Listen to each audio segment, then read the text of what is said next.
آهوی نهرنگ.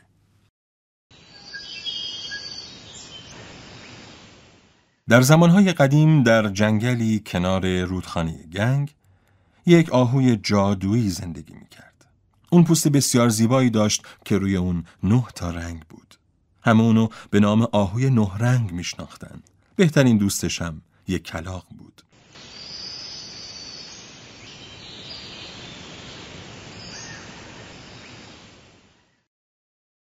یه روز بازرگانای ایرانی که در حال عبور از اون جنگل بودن به همراه شترهاشون توی طوفان شن گم شدن.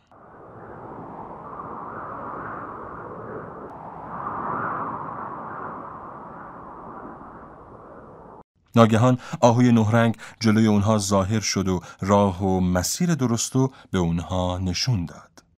مسافران عزیزم، من راهو به شما نشون خواهم داد. دنبال من بیاین. با کمک آهوی نهرنگ بازرگانای ایرانی نجات پیدا کردن و راهشونو یافتند و به مسیر خودشون ادامه دادن. سپس آهوی نهرنگ دوباره به جنگل بازگشت و با شادی و خوشی در کنار دیگر حیوانات به زندگی خودش ادامه داد.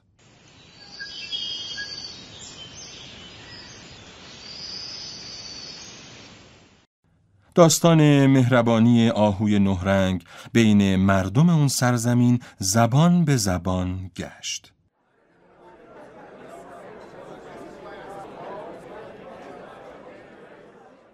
اما کلاغ دوست آهو نگران بود که مردم به آهوی نهرنگ آسیب برسونن. یه روز یه مارگیر که تیاودا نام داشت به جنگل رفته بود تا مقداری داروی گیاهی جمع‌آوری کنه.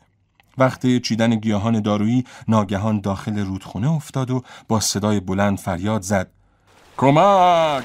کمک! کمک! کمک! آهوی زیبای مهربان نهرنگ داخل رودخونه پرید و جون مردو نجات داد.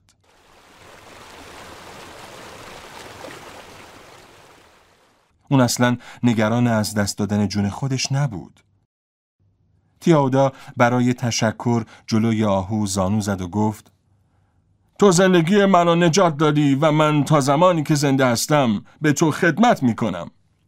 آهو با مهربانی پاسخ داد: نه، من دوست دارم که به انسانها کمک کنم، اما من از تو میخوام در مورد اینکه منو کنار این رودخونه ملاقات کردی به هیچ کس چیزی نگی.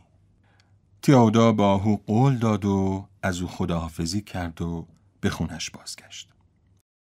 بازرگانان ایرانی به قصر پادشاه رفتند و اتفاقاتی که براشون در راه و هنگام گم شدن در طوفان شن افتاده بود رو تعریف کردند. ملکه بعد از شنیدن داستان بازرگانان ایرانی در خواب رویای آهوی نهرنگ دید. هنگامی که از خواب بیدار شد آرزو داشت لباسی زیبا از پوست آهوی نهرنگ داشته باشه. این آرزو بسیار ذهنش رو مشغول کرده بود. اون بسیار آشفته بود. به همین دلیل مریضی سختی گرفت. پادشاه اصلا دوست نداشت به آهوی جادویی صدمه‌ای بزنه، اما مجبور شد با درخواست ملکه موافقت کنه. برای همین اعلامیه‌هایی در تمام کشور پخش شد تا اگر کسی از جای آهوی نهرنگ خبر داره اطلاع بده و برای این کار گنج بزرگی به عنوان جایزه دریافت کنه. تیاودای مارگیر اعلامیه رو دید و با خودش فکر کرد که این شانسیه براش تا ثروتمند بشه. تیاودا به قصر رفت و به پادشاه گفت میدونه که آهوی نهرنگ در کجا زندگی میکنه. پادشاه از این موضوع خوشحال شد و سربازهاش رو برای گرفتن آهوی نهرنگ فرستاد. پادشاه سربازان رو فرستاد و اونها به دنبال مرد مارگیر به ساحل رودخانه‌ای که محل زندگی آهوی نهرنگ بود رفتند.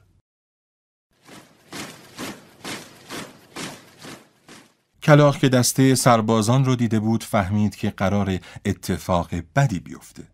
اون در حالی که تلاش میکرد آهوی نهرنگ رو پیدا کنه فریاد میزد: آهوی نهرنگ، دوست من، کجایی؟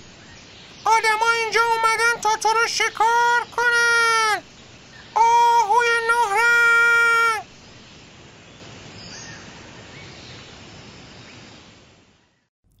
بالاخره کلاغ آهوی 9 رنگ رو که زیر درختی خوابیده بود پیدا کرد. کلاغ آهو رو بیدار کرد و گفت دوست من بیدار شو. پادشاه سربازا رو فرستاده تا تو رو بگیرن. مرد مارگیر اونا رو داره راهنمایی میکنه. آهوی 9 رنگ نمیدونست که چرا اونا میخوان اونو بگیرن. تیاودا نتونست آهوی جادویی رو پیدا کنه. برای همین دوباره خودش رو به رودخونه گنگ انداخت و وانمود کرد که داره غرق میشه.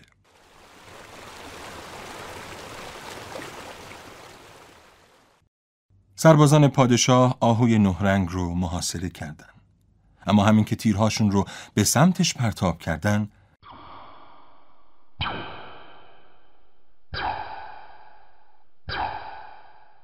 آهوی 9 رنگ از قدرت جادوییش استفاده کرد و تیرها رو آتش زد و به خاکستر تبدیل کرد.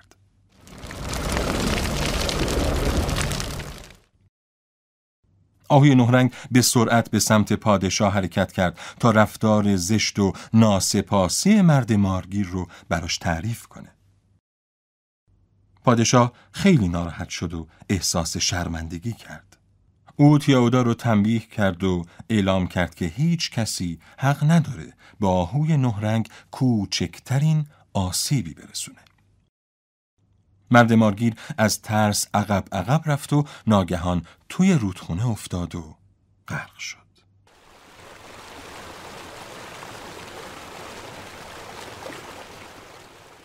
اون انسان بدجنسی بود و این عاقبت بدجنسی اون